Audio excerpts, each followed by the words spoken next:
What up, fam? We back, boy. Been a long time coming, yo. Finally got me a new computer. I ain't had no shit since June, yo.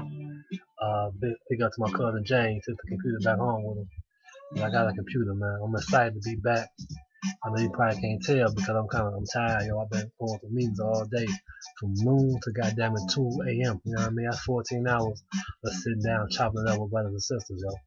So, man, since I've been gone, man, I've been trying to work on developing things that we can use in the community, yo. Because I realize there's a lot of wicked shit going on.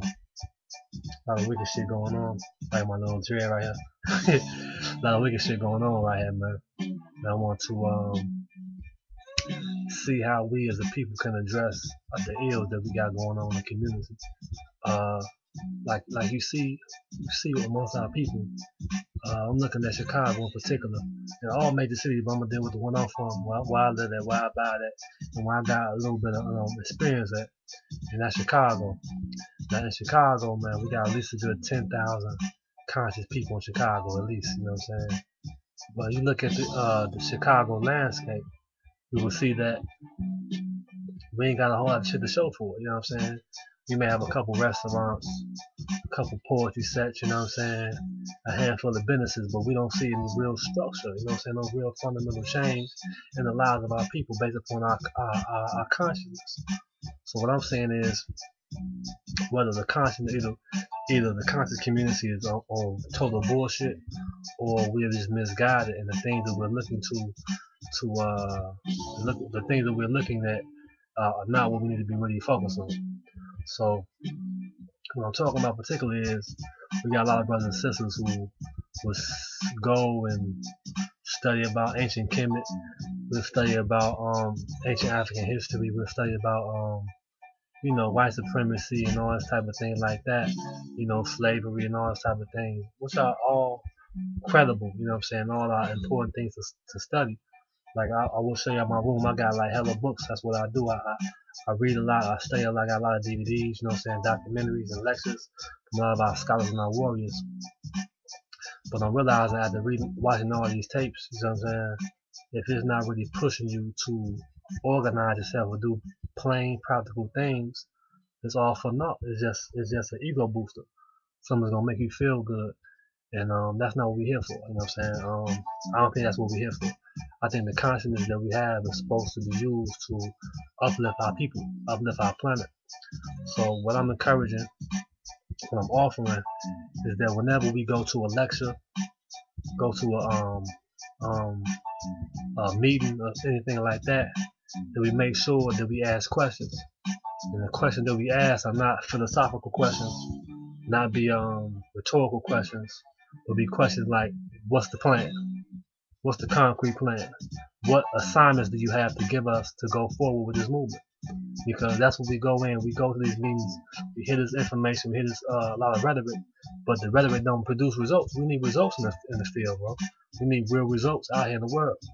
I feel like if you're a teacher, if you're a speaker, or your leader is not offering you direct, long-term and short-term practical solutions, he's wasting your time.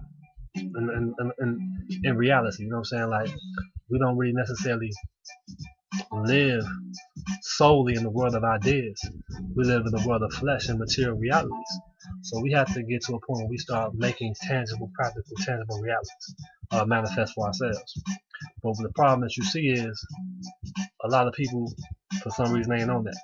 So I'm just surveying the land.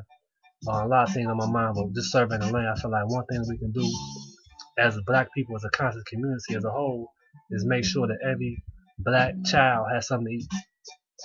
That's a practical, tangible solution that we can start producing in the now. We can start getting canned goods, getting you know what I'm saying, certain food stuffs, you know what I'm saying, nuts and you know what I'm saying, goods that are non-perishable or last at least a year or two, and begin to distribute them, you know what I'm saying, to people in the neighborhood that we know who are hungry, or going to creating our own soup kitchens, you know what I'm saying? Like, there's no reason in Chicago or any other major city, any city, where black people, anybody, but we just gonna deal with our people for now, but black people should be hungry, you know what I'm saying, lacking food. That's unacceptable. If we're gonna call ourselves, you know what I'm saying, men and women, that's unacceptable. That's something we can easily solve. Is making sure everybody got something on their plate. So that's a practical solution that I'm presenting. You know what I'm saying? You can bring me some canned goods, yo, and I'll make sure they get to where they're supposed to get to. You know what I'm saying? Or if you know some people who need some food, let me know. And we make sure that we organize around making sure that every black child, every black person, we're gonna deal at least with the children at first. Children and their parents have something to eat, yo. You know what I'm saying? That's something practical and basic. And that's what I love about the Black Panther Party, because we had these lofty ideas about revolution and nation building and spiritual enlightenment. You know, they did too, but at the same time, they deal with practical, tangible realities. And one of those tangible realities, like I said, was the Feed the Children program, the food program. You don't get more basic than that. We talk about black unity and uniting. We have to unite not around ideas.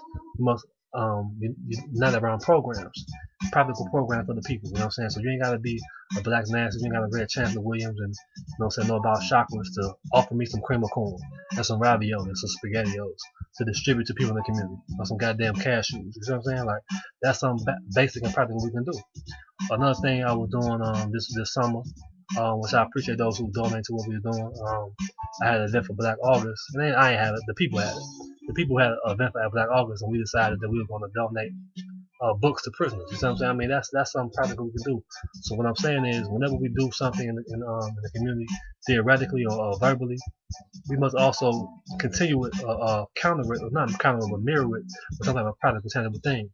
So I'm not saying we shouldn't sit down anymore and discuss and talk about, you know what I'm saying, whatever we want to talk about. We must make sure that we're doing it in a way that serves us. You see what I'm saying? So that's just one example that I want to present. I want to lay my platform out that I've created this summer. You know what I'm saying? And it has 5 major points, and it all deals with just practical solutions that we need to have. I feel like everybody can agree with. Whether you're a Christian, you know what I'm saying, you're a Muslim, you're a Rasta, you're a Nuwabian, you're Buddhist, you're a Vice Lord, you're a Blackstone, you're a homosexual, or a straight person, whatever. You know what I'm saying? Like whatever you are, I've created my assessment. Well, what's presented is programs that we can use, 5 major programs we can use that will take us to another level as a people. So in the next DVD, I'm gonna break down each segment of the program and the platform. And I hope y'all listen to what I'm saying and like grab onto it, because the FBI watching this shit, CIA watching this shit, so I hope you niggas watching this shit, you know what I'm saying? So we can move this shit forward, you know what I'm saying? In case I don't be here too much longer. Hopefully I will be, you know what I'm saying, be 100-something years old. But if I don't be here too much longer, goddamn it, the people can continue the program, you know what I'm saying? So that's the main thing, is the program, you know what I'm saying? Uniting around programs and not just ideas and rhetoric, you know what I'm saying? We must produce results as a people, you know what I'm saying? Especially those who call themselves conscious, those of us who claim that we are concerned and we know about the condition of the people. We have to start producing results, you know what I'm saying? And producing programs that will, as P. said, alleviate the immediate suffering that we're going through. We have to deal with the immediate issues of the community, you know what I'm saying? So that's some of the things we can deal with, you know what I'm saying? I think food is the most primary and most basic need that most people can agree with, you know what I'm saying? That there's no need for, in this country or any other country, but especially in this country, that we have people starving. We're not looking toward a link card system, you know what I'm saying, or the government to do that, because we know he has a vested interest in starving people. You feel me? So we know it's not gonna come from him. Although we can use our link card to mean in between time to buy canned goods, you see what I'm saying? We know we're not dependent upon that to sustain ourselves as people. You feel me? We want to have our own demonstrations. This something real quick. It's a part of one of the programs we got going on. One of my big homies put together called the South Chicago Food Co-op, you know what I'm saying? It's something that me and a couple other brothers, you know what I'm saying? Well, they're spearheading it. I'm just working with them, getting the word out. It's dealing with, you know what I'm saying, practical things as far as like securing food for ourselves, you know what I'm saying? You don't get too much basic than that. It's food. Like make sure my thing's still going. When something popped up, pardon. But yeah, food. What I'm telling you now, what I'm realizing, like Dr. Africa said, that food is an overlooked revolution. You know what I'm saying? I think that in this new era too, food and family are overlooked revolution. We gotta get back to creating strong families and dealing with the food piece. I feel like that's something we can all unite around. So like I said, get with me if you got some canned goods, if you got some skills, some farm skills, you know what I'm saying? And let's make sure we had this, at least had this one baby. If we gonna die tonight, goddamn, we can die saying at least we had everybody fed this motherfucker. You know what I'm saying? Like we made sure that every black person in our community was fed, especially every black child was fed in the community. So that's all for now. I'm gonna come back with some more in a second, breaking out other programs we have. So peace and love.